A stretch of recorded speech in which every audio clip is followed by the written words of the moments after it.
Qu'est-ce qui ne va pas aux États-Unis ? La nation est en train de subir une attaque de l'intérieur. Découvrez les ténèbres spirituelles qui se cachent derrière l'assaut contre l'Amérique, maintenant sur la clé de David, avec Gérald Fleury. Bonjour à tous. J'ai écrit un livre publié avec une couverture cartonnée dont je n'ai jamais parlé à la télévision auparavant. Il s'intitule « L'Amérique sous attaque » et j'aimerais vous en parler aujourd'hui. Comme tous nos ouvrages, il est gratuit.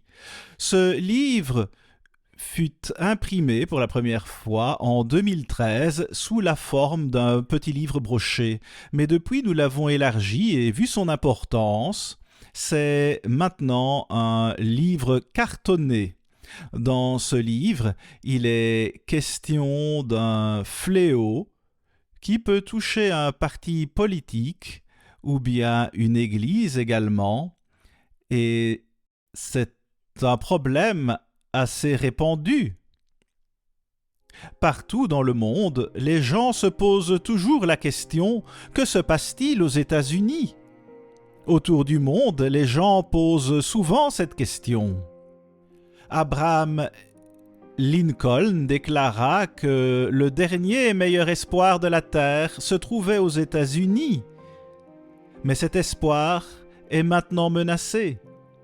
Et nous devrions tous nous en préoccuper, car les difficultés proviennent de l'intérieur. Cette attaque vient de l'intérieur, et c'est un vrai problème. Il existe également une menace externe, car la Russie, la Chine et l'Iran se sont alliés pour s'opposer aux États-Unis. Je voudrais vous lire une citation. Michael Hastings a décrit l'effet captivant que Barack Obama a exercé sur les journalistes lors de sa deuxième campagne présidentielle. Parlant à Martin Bashir de la chaîne MSNBC, Hastings a déclaré « Telle était la présence d'Obama même sur la presse et même sur les gens qui l'entouraient tous les jours. Lorsqu'il se trouvait à proximité de lui d'une manière ou d'une autre, il perdait la tête. Il commençait à se comporter de manière enfantine et non professionnelle et il se pâmait. De quoi s'agit-il ? Encore une fois, une telle chose peut arriver à un parti politique, mais peut également arriver à une église, comme ce fut le cas avec l'Église de Dieu, dont 95% des membres se sont détournés, tout comme la Bible l'avait prophétisé. Et l'Église a été détruite de l'intérieur. Cela arrive donc aux églises et c'est un gros problème. Dans Matthieu 16, verset 18, le Christ dit qu'il bâtirait son Église et qu'elle ne mourrait jamais. Il l'a bâtie, en effet, et elle existera jusqu'au second avènement et pour toujours. Alors, qu'est-il arrivé à 95% de ces gens ? Comment cela a-t-il pu se passer ? 95% de la véritable Église de Dieu s'est détournée de lui. Ensuite, M. Hastings admet avoir fait preuve de ce même comportement. Il a déclaré « Est-ce que j'ai posé, moi, les questions difficiles ?» Non, a-t-il admis avec un sourire. Au lieu de cela, il avait posé des questions faciles. Bashir lui a demandé s'il se pâmait devant Obama. « Ouais, en effet, a répondu Hastings en riant. Totalement. » Que se passe-t-il donc ? Il faut vraiment connaître la Bible pour comprendre. C'est ce qui se passe. Bien que la situation soit en train d'évoluer en ce moment même, nous devons tous nous en préoccuper. Voici une citation de Hermann Röchning, président de la ville libre de Danzig en Allemagne de 1933 à 1934. Il rejoignit brièvement le mouvement nazi, mais rompit avec lui par la suite. Il eut de nombreuses conversations avec Hitler, consignées dans son livre « Hitler m'a dit ». Il écrivit qu'au cours de ces entretiens, Hitler avait beaucoup parlé de la psychologie du mensonge. Monsieur Röchning se souvint qu'à une occasion, Hitler avait dit « Ce que vous dites au peuple lorsqu'il forme une masse, alors qu'il se trouve dans un état réceptif de dévouement fanatique, cela s'imprime et demeure comme une suggestion hypnotique. Il se souvint également qu'à une autre occasion, Hitler avait dit « Nous sommes à la fin du siècle de la raison. Nous sommes à la fin de tout cela. Une nouvelle ère d'interprétation magique du monde s'annonce.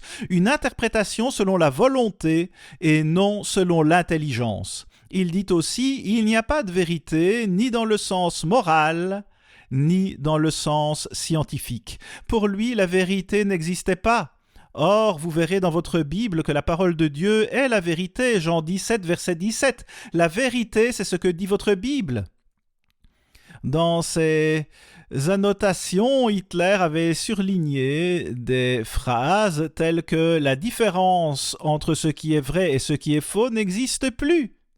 Et on gagne beaucoup avec la magie, notamment la possibilité de changer le monde selon notre volonté. Changer le monde entier selon notre volonté. C'est un problème qui peut affliger les partis politiques, les églises et aussi les entreprises. C'est certainement dans le domaine du possible. Hitler parlait donc d'adorer sa propre volonté humaine et croyait qu'il pouvait créer sa propre réalité. C'est tout simplement étonnant. Dans le paysage politique, il y a souvent des gens égarés qui pourtant insistent sur le fait qu'ils ont raison. Et en fait, il s'agit du culte de la volonté. C'est un danger pour nous tous.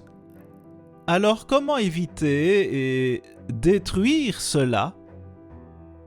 Et comment bâtir le genre d'espoir dont parlait Abraham Lincoln? Comment le faire? Eh bien, en Allemagne, dans les années 20 et 1930, la population était intelligente et éduquée, mais les gens sont devenus fous. Ils sont devenus totalement fous. Quelle est la cause de tout cela? Comme je l'ai dit, c'est ce qui est arrivé dans l'Église dont je faisais partie. 95% de cette Église s'est détournée de la parole de Dieu, la vérité. Jean 17, verset 17. Nous ferions mieux d'y réfléchir. Remarquez Colossiens 2, versets 18 et 23. Dans ce passage, il est question des gens qui se fient à leur propre volonté, et voici ce que l'apôtre Paul a écrit à ce sujet. Qu'aucun homme sous une apparence d'humilité et par un culte des anges, c'est-à-dire des démons, ne vous ravisse à son gré le prix de la course, tandis qu'il s'abandonne à ses visions et qu'il est enflé d'un vain orgueil par ses pensées. Ils ont à la vérité une apparence de sagesse en ce qu'ils indiquent un culte volontaire. C'est un culte de la volonté, voilà ce que dit la Bible. Et il y a une Église, l'Église même de Dieu, qui est affligée par ce problème. Mais ce qui s'est passé à l'époque de Paul est en fait une prophétie pour ce temps de la fin. Vous pouvez prouver cela grâce à notre brochure sur les Colossiens. C'est facile à prouver. Hitler disait que le culte de la volonté relève d'une interprétation magique. Et il adorait cela. Il interprétait la réalité selon sa volonté. C'est ainsi que cela fonctionne dans ce monde. Ils diront souvent qu'il n'y a pas de vérité absolue. Mais dire qu'il n'y a pas de vérité absolue, c'est exactement le contraire de ce que Dieu nous enseigne. La parole de Dieu est la vérité, et elle est parfaite. Vous pouvez prouver que c'est le cas. Mais comme vous le voyez, lorsqu'on s'implique dans le culte de la volonté, c'est extrêmement destructeur. C'est quelque chose que nous devons comprendre parce que c'est très dangereux. D'un point de vue spirituel, c'est extrêmement dangereux. Dans Éphésiens 2, verset 2, il est question du prince de la puissance de l'air. Il y a un esprit diffusé dans l'air, tout comme c'est le cas pour la télévision, la radio et ainsi de suite. Cette diffusion est là et c'est un esprit de désobéissance. C'est ce que dit la Bible. Colossiens 2, verset 8. Prenez garde que personne ne fasse de vous sa proie par la philosophie et par une vaine tromperie s'appuyant sur la tradition des hommes, sur les rudiments du monde et non sur Christ. La Bible de la Bonne Nouvelle traduit l'expression rudiment du monde par esprit dominant de l'univers. Qui sont les esprits dominants de l'univers? Ce sont les démons et aussi les anges de Dieu qui n'ont pas désobéi. Mais Lucifer s'est rebellé et a conduit un tiers des anges à devenir des démons. Eh bien, être envahi par des démons, c'est le mal le plus sérieux qu'une église ou qu'une nation puisse affronter. Cela signifie qu'il y a un culte de démons et de Satan. Si les gens ne connaissent pas la Bible, ils n'en sont pas conscients, mais il est facile de prouver cela. Et c'est partout dans la Bible. Alors, qu'est-ce que Dieu attend de nous? Lisons Apocalypse 12, versets 7 à 9. « Et il y eut guerre dans le ciel. Michel et ses anges combattirent contre le dragon et ses anges combattirent. Mais ils ne furent pas les plus forts et leur place ne fut plus trouvée dans le ciel. Satan et les démons ont donc perdu cette guerre. » Dans le livre de l'Apocalypse, il est question de la prophétie du temps de la fin. Les démons ont donc combattu dans une guerre contre Dieu et Dieu les a tous précipités sur cette terre. Maintenant, ils sont tous confinés sur cette terre. Ils ne peuvent plus sortir dans l'univers. Ne pensez-vous pas que cela va provoquer de nombreux problèmes dans le monde? Tous les démons, y compris Satan, sont confinés sur cette terre. Cela ne s'est jamais produit auparavant. Le verset 9 dit « Et il fut précipité, le grand dragon, le serpent ancien, appelé le diable et Satan, celui qui séduit toute la terre. Il fut précipité sur la terre, et ses anges furent précipités avec lui. » Combien de gens croient vraiment cela? Il séduit le monde entier. Et cela parle de ce temps de la fin, croyez-vous cela? Voyez-vous la tromperie partout dans le monde? Voyez-vous le culte de la volonté partout dans le monde? On en voit beaucoup dans le monde aujourd'hui. Remarquez le verset 12. « C'est pourquoi réjouissez-vous, cieux, et vous qui habitez dans les cieux. Malheur à la terre et à la mer, car le diable est descendu vers vous, animé d'une grande colère, sachant qu'il a peu de temps. » Il sait qu'il ne lui reste que peu de temps avant le retour de Jésus-Christ. C'est ce que cela signifie, c'est pourquoi il est animé d'une si grande colère. Il est sur le point d'être chassé de son trône pour toujours et d'être jeté dans l'abîme. C'est ce que dit votre Bible. Permettez-moi de vous lire un passage dans 2 Rois 14, versets 26 à 28. Rappelez-vous que le livre des rois fait partie des anciens prophètes dont la plupart des prophéties concernent ce temps de la fin. J'ai un livre qui explique ce sujet en fournissant des preuves et si vous désirez cette compréhension, remarquez le verset 26 « Car l'Éternel vit l'affliction d'Israël à son comble. » C'était donc une affliction amère, et l'extrémité à laquelle se trouvaient réduits esclaves et hommes libres, sans qu'il y eût personne pour venir au secours d'Israël. Eh bien, lorsqu'il est question d'Israël dans la prophétie, cela correspond à l'Amérique et à la Grande-Bretagne et aussi à la nation du Sceptre ou l'État juif. Ces 3 nations ont reçu les plus grandes bénédictions physiques que Dieu puisse donner. Mais Dieu n'est pas content avec elles, car elles ont besoin de prendre conscience de leurs défauts. Le passage se poursuit ainsi. « Or l'Éternel n'avait point résolu d'effacer le nom d'Israël de dessous les cieux, et il les délivra par Jéroboam, fils de Joas. » Et notre livre expliquera tout sur ces personnalités et ce qu'elles font. Le reste des actions de Jéroboam, tout ce qu'il a fait, ses exploits à la guerre et comment il fit rentrer sous la puissance d'Israël Damas et Hamath, qui avait appartenu à Juda. En d'autres termes, Juda a récupéré 2 villes. Pareillement, dans ce temps de la fin, il y a un homme qui récupérera quelque chose. De quoi s'agit-il? Vous devez comprendre. Dieu est en train de faire terre beaucoup de ceux qui participent au culte de la volonté. Dieu est très opposé à cela, bien sûr. Mais dans ce passage, il est question d'une guerre, dans ce temps de la fin. Nous avons vu ce culte de la volonté, mais c'est maintenant en train d'être détruit parce qu'il y a une guerre qui réduira au silence ceux qui voudraient effacer le nom d'Israël. Dieu dit qu'il ne permettra jamais que cela arrive. Il s'agit de son plan directeur pour ce monde, et personne ne peut le détruire ni l'effacer, bien que Dieu punisse parfois son peuple. Il ne permettra pas du tout que son peuple soit effacé.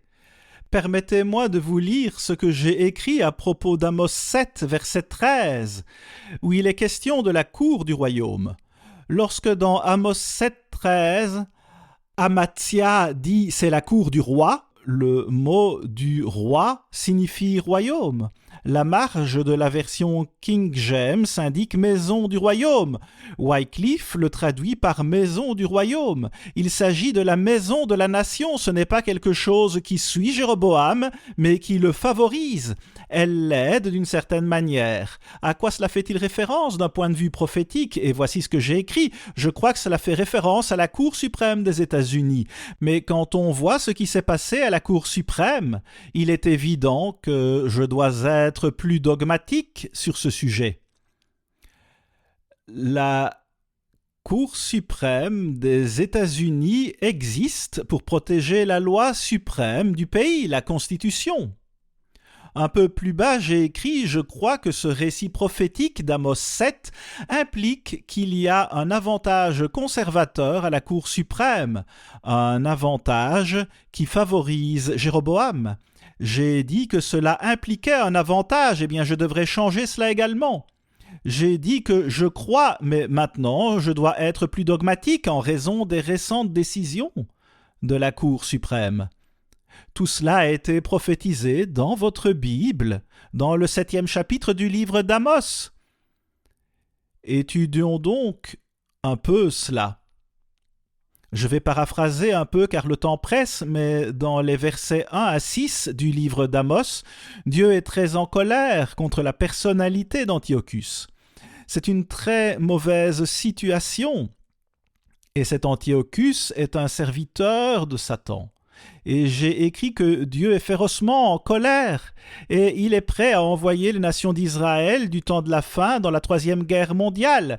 Dieu est prêt à en finir avec elle à ce stade, mais à 2 reprises, Amos a vu la grande tribulation et le jour du Seigneur et a donc supplié Dieu d'attendre et Dieu a changé d'avis et a dit « Bon, je vais attendre, mais ne me demande plus rien pour ces nations. C'est la dernière fois que je leur envoie un message d'avertissement afin qu'elles aient toutes les possibilités d'éviter la terrible tragédie qui les attend. » Dieu nous aime et souhaite que nous évitions toutes ces choses, mais s'il doit le faire pour nous corriger et nous faire comprendre, c'est ce qu'il fera.